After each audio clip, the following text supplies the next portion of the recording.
Assalamualaikum warahmatullahi wabarakatuh. Oke, jumpa lagi bersama saya Muhammad Lutfi Hamzah. Pada video kali ini kita akan membahas tentang prototyping model dalam rekayasa perangkat lunak atau software engineering.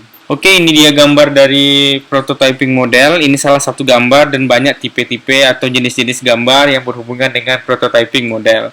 Ini hanya salah satunya. Contohnya di sini communication. Communication di sini adalah bagaimana berkomunikasi dalam mengumpulkan, dalam menganalisis suatu requirement atau persyaratan atau kebutuhan yang diperlukan dalam pembangunan software yang akan kita bangun.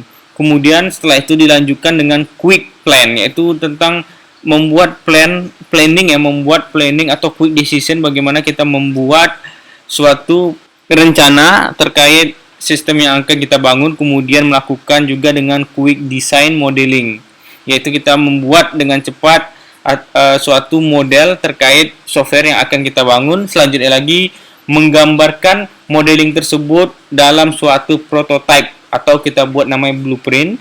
Kemudian blueprint software tersebut kita deployment dan kita kirim ke user dan mendapat feedback terkait dengan prototype yang akan kita bangun. Oke, jadi biasanya di dalam software engineering ini ada yang menyebut juga software prototyping, yaitu suatu prototype software.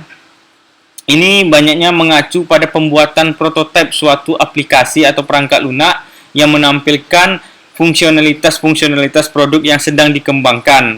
Oke, jadi software prototyping ini menjadi populer dalam software development model karena memungkinkan untuk memahami kebutuhan dari pelanggan pada tahap awal pengembangan, karena kita membangun namanya suatu prototype yang dilihat oleh user. Oh, beginilah nanti kira-kira software ini dibuat, makanya kita sudah dapat prototype awalnya, maka ini memudahkan bagi pelanggan untuk memahami tentang software yang dia inginkan. Model prototype ini membantu mendapatkan feedback atau umpan balik yang berharga dari pelanggan dan membantu perancangan dan juga pengembangan perangkat lunak tentang memahami apa sebenarnya yang diharapkan dari produk yang sedang dikembangkan. Oke, jadi keuntungan dalam menggunakan model ini adalah yang pertama itu mengurangi resiko dalam kesalahan dari user requirement-nya atau menggambarkan kebutuhan-kebutuhan dari software tersebut. Kemudian juga baik jika terjadi, jadi model ini sangat baik jika terjadi perubahan dari requirement atau persyaratan yang diharapkan oleh klien, karena pelanggan bisa melihat blueprint di awal sesuai atau tidak dengan yang diharapkannya.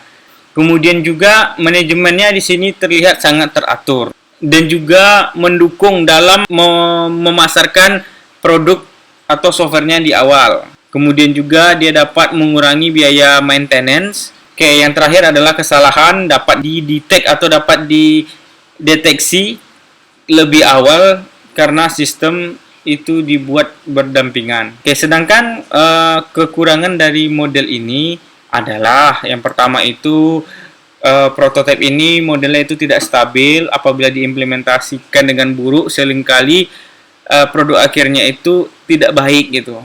Kemudian juga membutuhkan kolaborasi yang sangat intens dengan pelanggan atau user. Itu yang pertama itu pasti membebani uang dari customer atau pelanggan. Kemudian juga membutuhkan pelanggan yang komit atau yang berkomitmen. Kemudian juga sulit diselesaikan apabila pelanggan itu ya menarik diri.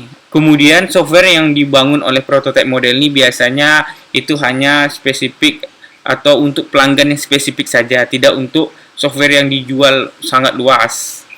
Oke, yang selanjutnya lagi adalah sulit untuk mengetahui berapa lama proyek tersebut akan berlangsung. Jadi tidak bisa dideteksi berapa lama proyek ini akan berakhir atau berlangsung.